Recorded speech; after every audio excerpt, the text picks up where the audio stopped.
بچپن ہی سے میرے والدین کو مجھے پڑھانے کا بہت ہی شوق تھا۔ میرے ابو جان کا بہت بڑا کاروبار تھا اور میں اپنے ابو کا اکلوتا بیٹا تھا۔ میرے والدین نے مجھے بڑے ناز سے پالا تھا۔ انہوں نے میری ہر چھوٹی بڑی خواہش کو پورا کیا۔ پہلے تو میں اپنے علاقے کے ایک چھوٹے سے اسکول میں پڑھتا رہا، پھر کالج میں چلا گیا اور پھر ایک یونیورسٹی میں اچھی تعلیم حاصل کی۔ اس کے بعد میں نے اپنے ابو کا کاروبار سنبھال لیا۔ جب میرے ابو کا سارا کاروبار میرے ہاتھ میں آ گیا تو میرے پاس پیسے کی کمی نہیں رہتی تھی۔ میں اپنی ہر خواہش کو پورا کرتا تھا کیونکہ پیسہ ہر وقت میرے پاس ہی رہتا تھا۔ جب میں نے کاروبار کو مزید بڑھانا چاہا تو ایک دوست نے میرے ساتھ پارٹنرشپ کرنے کا سوچا۔ میں نے بھی اپنا فائدہ سوچا تو میں نے بھی اس کے ساتھ کاروبار کرنے کا فیصلہ کیا۔ ہمارا کاروبار دن دگنی اور رات چگنی ترقی کرتا گیا۔ اب پیسہ میرے پاس پہلے سے بھی دگنا ہو چکا تھا۔ ایک دن میرے دوست مجھے ایک پارٹی میں لے گیا۔ میں نے زندگی میں پہلی مرتبہ شراب پی اور میں نشے میں تھا۔ اسی پارٹی میں ایک حسین و جمیل لڑکی نے جب میرے اسٹیٹس کو دیکھا تو وہ میرے پاس آئی اور مجھ سے چمٹنے لگی۔ میں بھی اس کی خوبصورتی پر عاشق ہو گیا اور میں اس کو ایک کمرے میں لے گیا اور اس کے ساتھ ساری رات زنا کرتا رہا۔ اس کے بعد میرا دوست ہر دن مجھے کسی نہ کسی پارٹی میں لے جاتا اور میں اس پارٹی میں موجود سب سے خوبصورت لڑکی کے ساتھ زنا کرتا۔ جب یہ خبر میری امی تک پہنچی تو اس نے مجھے بہت سمجھایا کہ تم کسی کی بہن اور بیٹی کی عزت کے ساتھ کھلواڑ نہ کرو کیونکہ کل کو تمہاری بیوی نے آنا ہے۔ میں نے اپنی ماں کی کوئی بات نہ مانی تو اس نے میری شادی کرنے کا ٹھان لیا۔ میں اپنی ماں کو بہت منع کرتا رہا کہ میں ابھی شادی نہیں کرنا چاہتا، لیکن اس نے میری بری عادات کو دیکھ کر میری شادی کر دی۔ میری بیوی بہت خوبصورت اور حسین و جمیل تھی، لیکن میں نے اپنی بیوی کے ساتھ صرف ایک رات گزاری اور اس کے بعد روز رات کو اپنے دوست کے ساتھ کسی نہ کسی پارٹی میں چلا جاتا اور اس پارٹی میں موجود حسین و جمیل لڑکی کے ساتھ زنا کرتا اور آدھی رات کو گھر واپس آ جاتا۔ یہ سب دیکھ کر میری بیوی بہت تنگ آ چکی تھی۔ جب یہ صورتحال کئی دنوں تک چلتی رہی تو میری بیوی نے محسوس کیا کہ اسے مجھ سے وہ خوشی نہیں مل رہی تھی جو ایک مرد ایک عورت کو دیتا ہے۔ پھر شیطان نے اس کے ذہن میں وسوسہ ڈالا تو اس نے سوچا کہ جو خوشی میرا مرد پوری نہیں کر سکتا میں وہ دوسرے مردوں سے حاصل کروں گی۔ اس کے بعد میری بیوی روز رات کو بن سنور کے کسی نہ کسی پارٹی میں چلی جاتی اور کسی امیر زادے سے زنا کر کے واپس گھر آ جاتی۔ جب میں گھر پہنچتا تو اپنی بیوی کو بستر پر سویا ہوا پاتا۔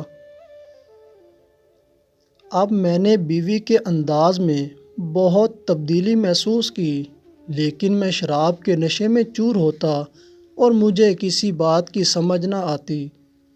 ایک دن میرے دوست نے کہا کہ آج میں تم کو ایک ایسی لڑکی کے ساتھ سلاؤں گا کہ تم نے زندگی میں ایسی لڑکی نہیں دیکھی ہوگی۔ اس وقت میں بہت خوش ہوا کہ آج پھر کسی خوبصورت لڑکی کے ساتھ زنا کروں گا۔ اس کے بعد ہم دونوں شہر کے مشہور ہوٹل میں اس لڑکی سے ملنے چلے گئے۔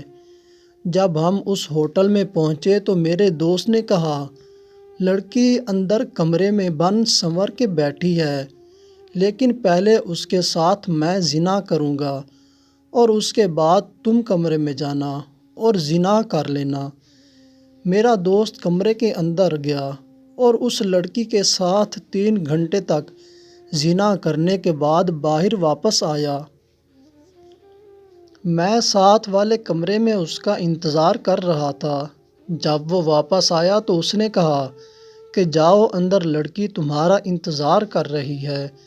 میں بھی خوب بن ٹھن کے اندر گیا اور جیسے ہی کمرے کے اندر داخل ہوا تو اس لڑکی کو دیکھ کر میرے پیروں تلے زمین نکل گئی، کیونکہ جس لڑکی کو میں نے اس بستر پر دیکھا وہ میری اپنی ہی بیوی تھی۔ جیسے ہی میری بیوی نے مجھے دیکھا تو اس کی آنکھیں پھٹی کی پھٹی رہ گئیں۔ ہم دونوں ایک دوسرے کو بڑی عجیب و غریب نظروں سے دیکھ رہے تھے۔ جب میں نے اپنی بیوی کو دیکھا تو میں اسی وقت اس کے اوپر چیخا چلایا تو ہمارا شور سن کر میرا دوست آ گیا، اور جب اسے پتہ چلا کہ جس لڑکی کے ساتھ وہ 3 گھنٹے زنا کر کے گیا تھا وہ میری بیوی تھی، تو اس نے سوچا کہ میں ایسے دوست کے ساتھ کیسے کاروبار کر سکتا ہوں کہ جس کی بیوی ایسے کام کرتی ہے۔ اس نے اسی وقت میرے ساتھ کاروبار ختم کر دیا اور میرا کاروبار تباہ ہو گیا۔ میں نے اپنی بیوی کو اسی وقت اسی کمرے میں طلاق دے دی اور واپس گھر آ کر اپنی ماں کے قدموں میں گر گیا اور اپنی ماں سے معافی مانگنے لگا۔ یہ سب دیکھ کر میری ماں بڑی حیران ہوئی کہ آج میرے بیٹے کو کیا ہو گیا ہے، جو ٹھیک سے میرے ساتھ بات بھی نہیں کرتا تھا اور آج میرے قدموں میں کیسے گر گیا۔ میری ماں نے مجھے سہارا دے کر اٹھایا اور پوچھا تو میں نے اپنی ماں کو سب کچھ بتا دیا اور یہ بھی بتا دیا کہ میں اپنی بیوی کو طلاق دے کر آ گیا ہوں۔